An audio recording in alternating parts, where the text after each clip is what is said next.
আসসালামু আলাইকুম সুপ্রিয় শিক্ষার্থীবৃন্দ, আশা করি সবাই ভালো আছো। মাহবুবস ম্যাথ অ্যান্ড সায়েন্স একাডেমিতে সবাইকে স্বাগত।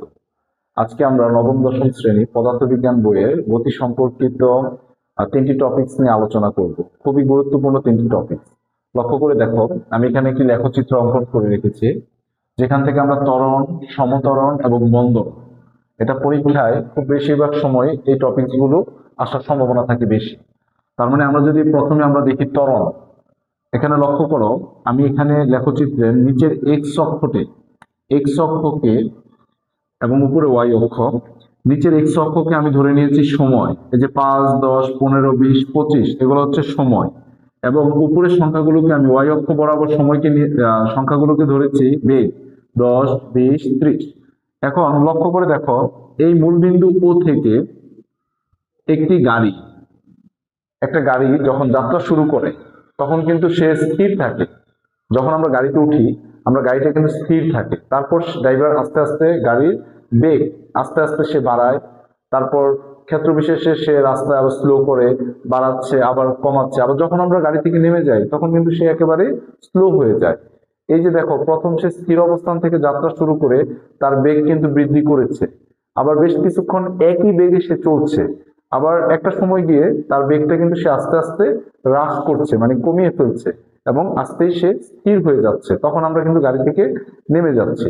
তার মানে এই যে মধ্যবর্তী সময়, এখানে বেশ কয়েকটি বিষয় কিন্তু এখানে সে কাজগুলো করে। তো এই বিষয়টা নিয়ে আমরা আমাদের আজকে আলোচনা।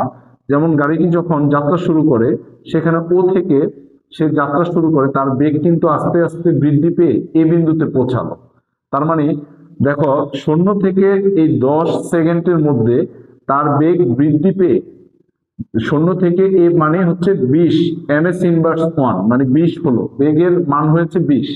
তার মানে এই যে বস্তুটি স্থির অবস্থান থেকে তার বেগ বৃদ্ধি পেল, সেটাই হচ্ছে ত্বরণ। তার মানে ত্বরণের বইয়ের সংজ্ঞাটা হচ্ছে সময়ের সাথে সাথে বস্তুর বেগ বৃদ্ধির হারকে আমরা ত্বরণ বলবো। এখানে বেগ শুধু বৃদ্ধি পাবে, বেগ শুধু এখানে বাড়বে, এখানে বেগ কিন্তু কমবে না, শুধু বাড়বে। তার মানে যে ও থেকে এ, এইটুকুকে আমরা বলতে পারি ত্বরণ।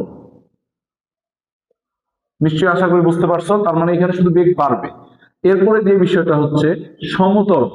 আচ্ছা, সমত্বরণ বিষয়টা লক্ষ্য করো, যে এখানে মানে নির্দিষ্ট সময় পর পর একই হারে তার বেগের পরিমাণ বাড়বে, একই হারে একই হারে তার বেগ বৃদ্ধি পাবে। সেটা হচ্ছে কি সমত্বরণ। সমানভাবে তার ত্বরণটা সমানভাবে তার বেগ খালি বৃদ্ধি পাবে সমহারে।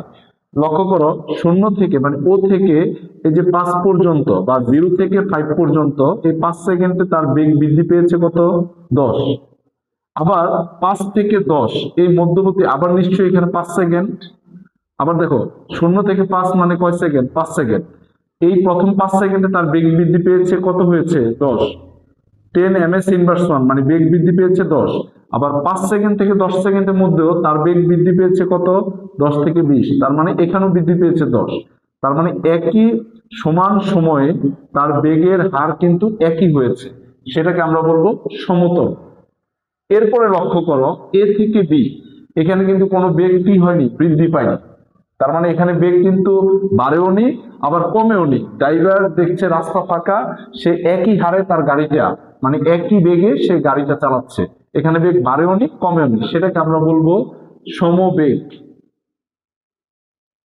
সেখানে আমরা বলবো সমবেগ। আচ্ছা, এখানে এই টপিকটা আমার এখানে লেখা হয়নি, আমি এখানে লিখে দিলাম।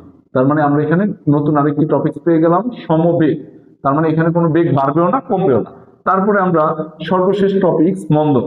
এবার আমরা বি থেকে সি পর্যন্ত, এবার আমরা আমরা এখন বাস থেকে নামবো। তার মানে কি, ড্রাইভার আস্তে আস্তে তার গন্তব্যস্থলে পৌঁছে যাচ্ছে। এখন সে তার গাড়ির বেগ আস্তে আস্তে কমিয়ে দিচ্ছে। এই যে বেগটা আস্তে আস্তে কমে যাচ্ছে, এই বেগটা মানে সময়ের সাথে সাথে বেগের পরিমাণ হ্রাস করা কি বলা হবে? মন্দন। তার মানে বেগ আস্তে আস্তে এখন কমে যাচ্ছে এবং তার গন্তব্যস্থলে সে পৌঁছে গেছে, তখন সেটাকে আমরা বলবো মন্দন।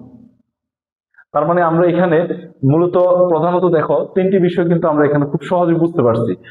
যদি কোনো বস্তু নির্দিষ্ট মানে সময়ের সাথে সাথে তার অবস্থানের, বা সময়ের সাথে সাথে তার অবস্থানের পরিবর্তনের হারকে বলা হবে কি? ত্বরণ।